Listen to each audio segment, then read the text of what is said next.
আসসালামু আলাইকুম, সবাইকে স্বাগতম রিসেন্স ফ্যামিলিতে। আজকে আমি দেখাবো সুরমা শুটকির রেসিপি। এখানে একটি সুরমা শুটকি নিয়ে নিয়েছি। এখন সুরমা শুটকিগুলোকে এভাবে করে কেটে নিয়েছি। 3-4 ঘন্টা আমি এগুলোকে পানিতে এখন ভিজিয়ে রাখবো। এখন এগুলোকে 3-4 ঘন্টা এভাবে ভিজিয়ে রাখবো। 4 ঘন্টা পরে এখন দেখাচ্ছি। এগুলোকে ছোট ছোট টুকরো করে নিয়েছি। সুরমা শুটকি থেকে যতক্ষণ পর্যন্ত পরিষ্কার পানি না বেরোবে ততক্ষণ আমি এগুলোকে এভাবেই ধুয়ে নিব। এখন আমি ভালোভাবে এগুলোকে ধুয়ে নিয়েছি এবং পানিগুলো ঝরিয়ে নিয়েছি। এখানে একটি প্যানে আমি 1 কাপ পরিমাণে পেঁয়াজকে ভেজে নিচ্ছি।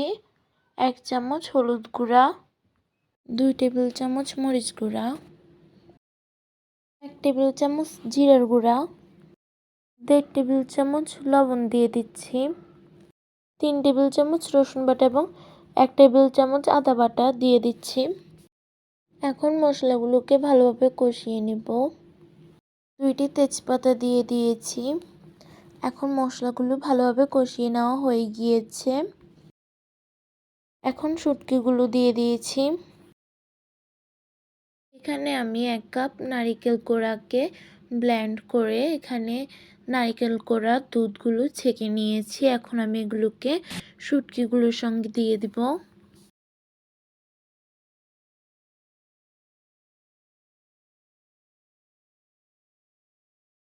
এখন এগুলোকে নারিকেলের দুধ দিয়ে কষিয়ে নিচ্ছি। নারিকেলগুলো পেস্ট করার সময় 1 কাপ নারিকেলের সঙ্গে 1/2 কাপ পানি দিয়ে দিতে হবে। কিছু গোটা রসুন দিয়ে দিয়েছি। এগুলোকে ঢেকে এখন আরও কিছুক্ষণ রান্না করে নেব। এখানে 2.5 কাপ পরিমাণে পানি দিয়ে দিব। কিছু কাঁচামরিচ দিয়ে দিয়েছি। এখন ঢাকনাও দিয়ে দিয়েছি।